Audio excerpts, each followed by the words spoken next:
At our engagement party, my husband's mother stood up and announced, "This wedding will never happen." Guests gasped as my husband stood frozen, smiling. I took the microphone and said, "She's absolutely right." Then I turned to my husband and dropped a bombshell that left everyone in shock. "My name's Mia. I've been with my now ex-fiancé Alex for 3 years. 3 years of thinking we were happy, 3 years of believing we were building a life together, and 3 years of dealing with his mother, Susan, who hated me from the second we met." Susan made it clear I wasn't who she pictured for her perfect son. I tried to ignore her comments and backhanded compliments. I thought if I stayed quiet and respectful, she'd get over it. Spoiler: she didn't. But the night of our engagement party was when it all came out in front of everyone. This wasn't just a small get-together either. We rented out a historic inn in Savannah, Georgia, right on the river. Beautiful place, candlelight, jazz music, people dressed up.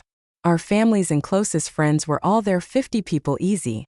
I didn't want anything fancy, but Susan insisted on paying for a big engagement party. I should have known something was up when she offered. She said she wanted to make sure it was done properly. What she meant was she wanted control. She wanted to make a statement, and she did. Everything seemed fine at first. People were laughing, drinking, and telling stories about how Alex and I met. He made a toast about how I was the love of his life. People clapped. I was finally starting to think maybe Susan would behave. Then dinner ended, and that's when Susan stood up. No warning. She just stood up and tapped her spoon against her wine glass hard. The sound cut through the whole room. Everybody turned to look at her. I swear even the servers froze. She didn't smile, she didn't laugh.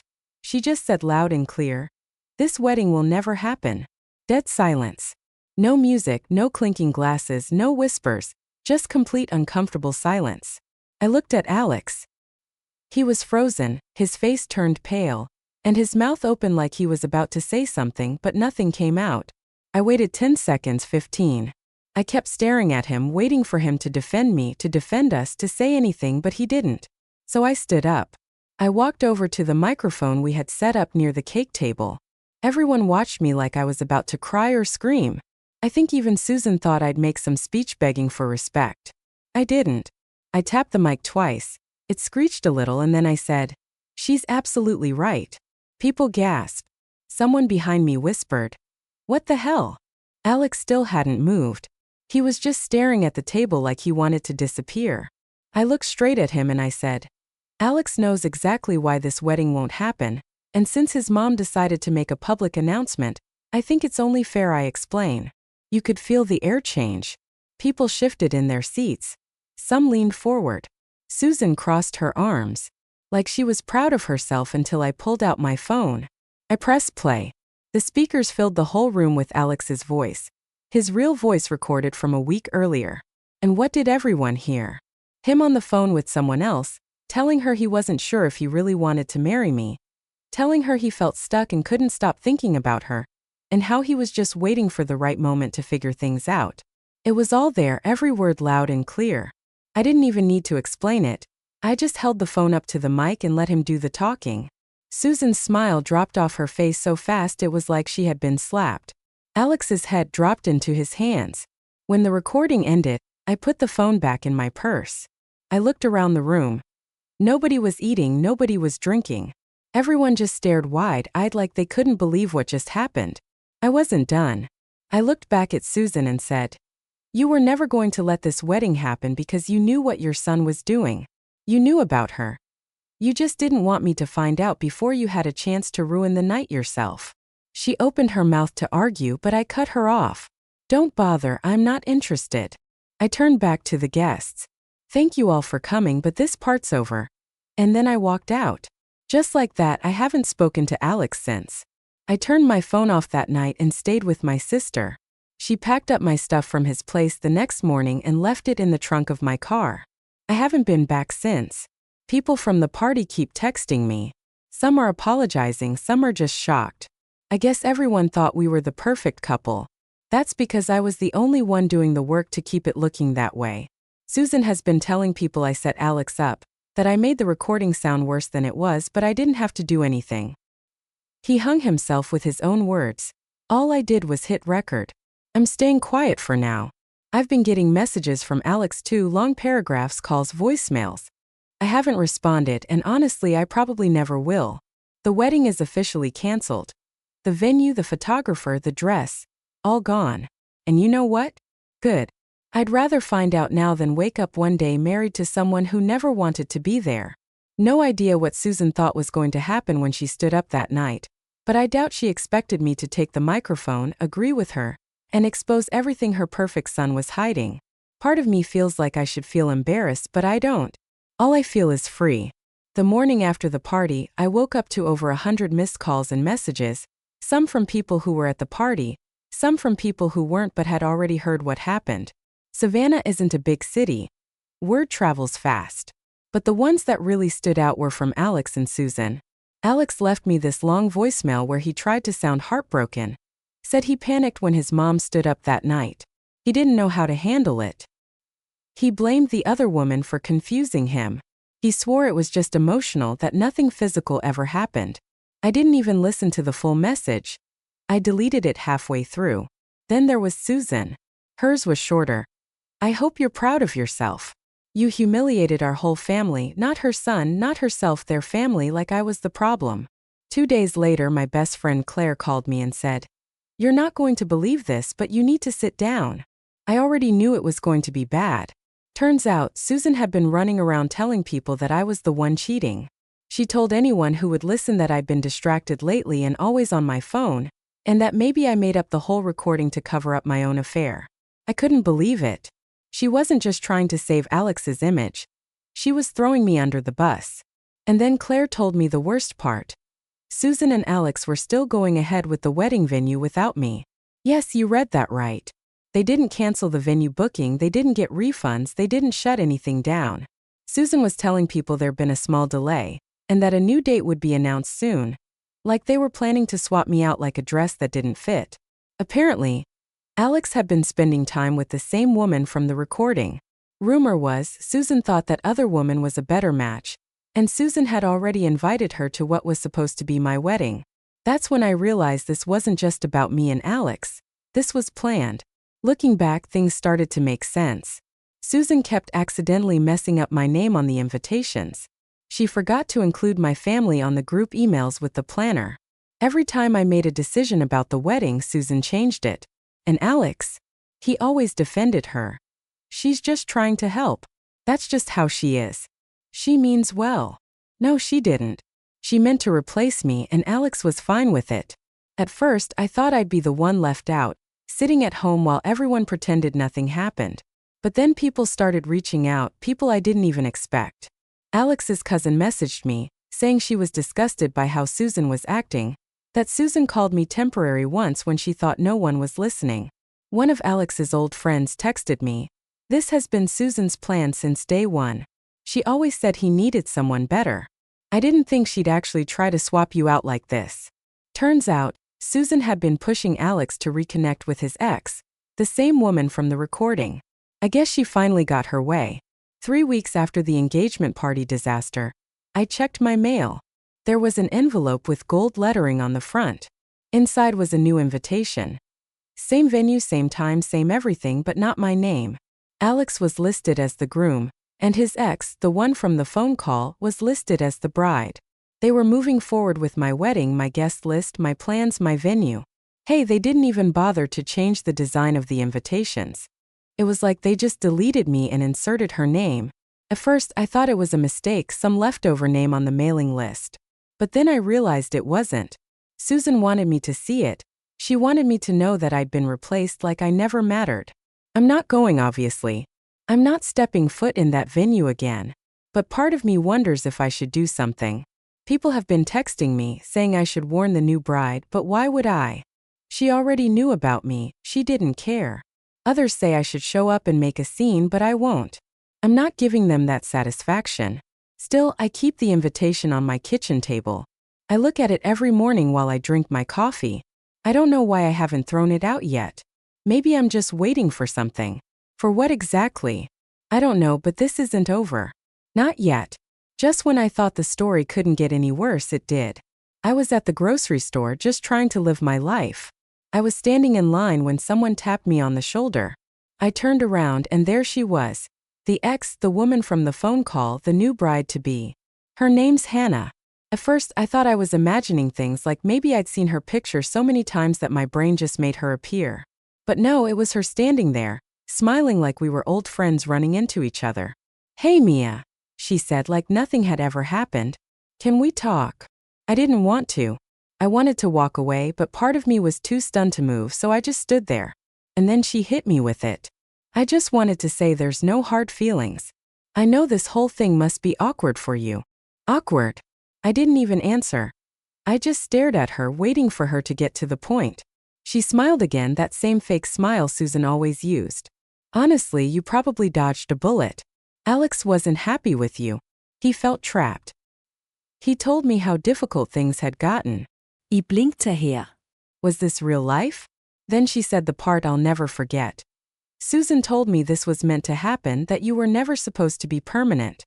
But don't worry, we're keeping most of the wedding the same. It's going to be beautiful." She said it like I should be happy for her, like I should thank her for taking my place. I didn't say a word. I left my cart right there in the checkout line and walked out. Claire called me again. She said, "Check your email." So I did. It was from the venue, the one I had booked, the one I had paid the deposit for, the one Susan insisted she would handle the payments for afterward. Apparently there was an outstanding balance, thousands of dollars, because Susan never paid the rest. And guess whose name was still on the contract? Mine. They were about to send it to auction for their wedding. That's why they had kept everything the same, why they never canceled my booking. They thought they could slide in, swap out my name, and stick me with a... They planned this. They were going to have my wedding with my plans, invite my guests, and leave me to pay for the whole thing. And nobody said a word. Not Alex, not Susan, not Hannah. They just let it happen. A week before the wedding, another email came. This time from the photographer I had hired.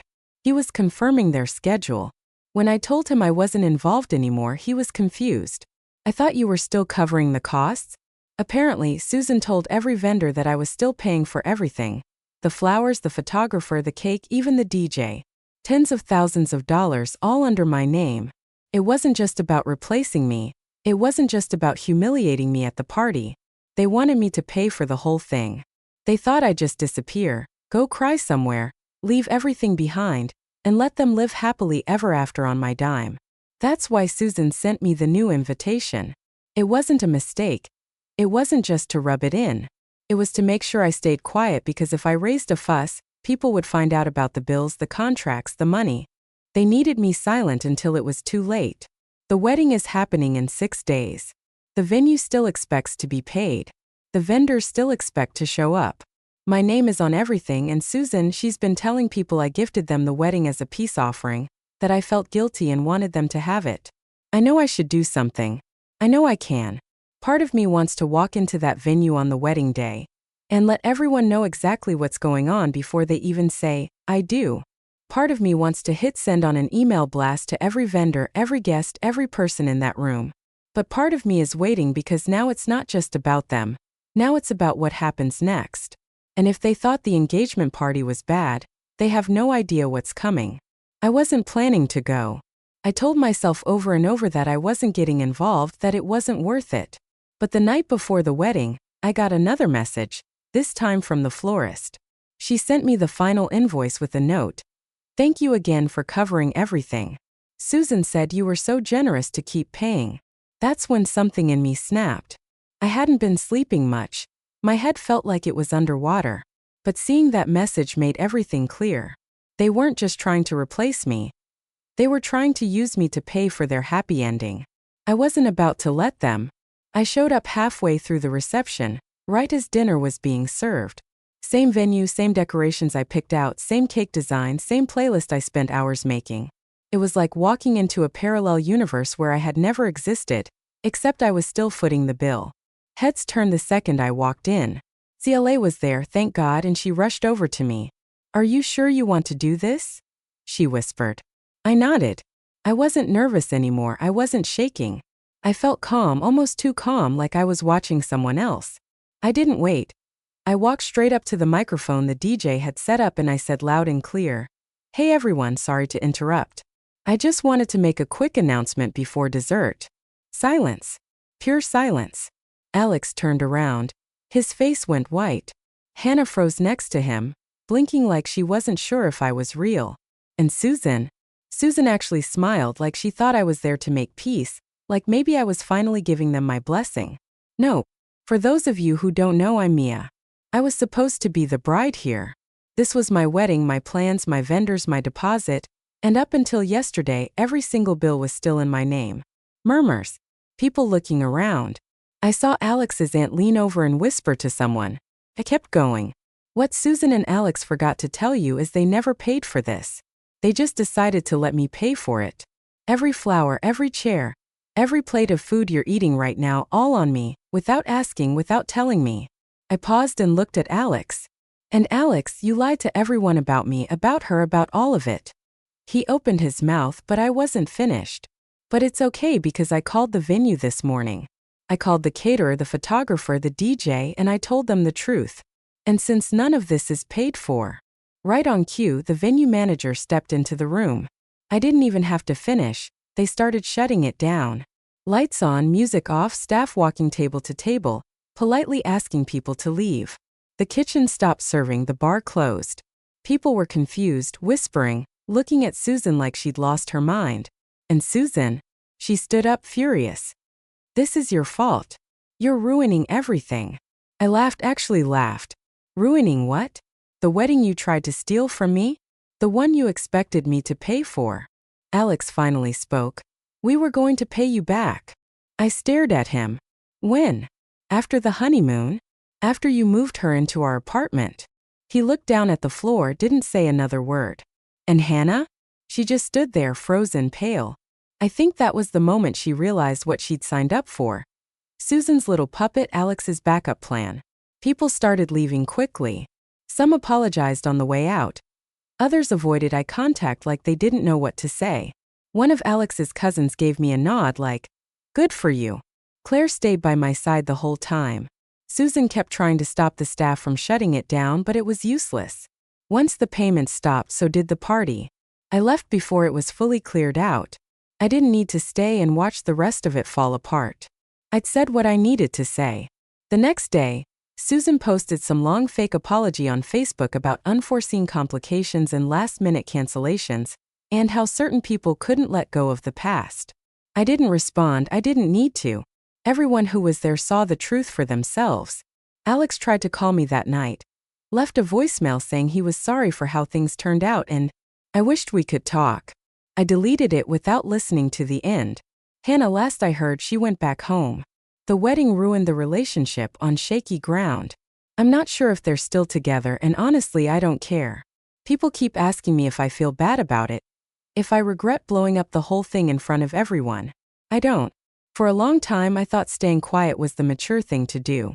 Let them have what they wanted, walk away with my dignity. But you know what? They took enough from me. My time, my energy, my trust. They don't get to take my silence too. The best part? After everything, I finally feel free. Not just from Alex, but from all of it. Susan, the lies, the pressure to be nice and keep the peace. I'm done. And for the first time in a long time, I'm actually happy.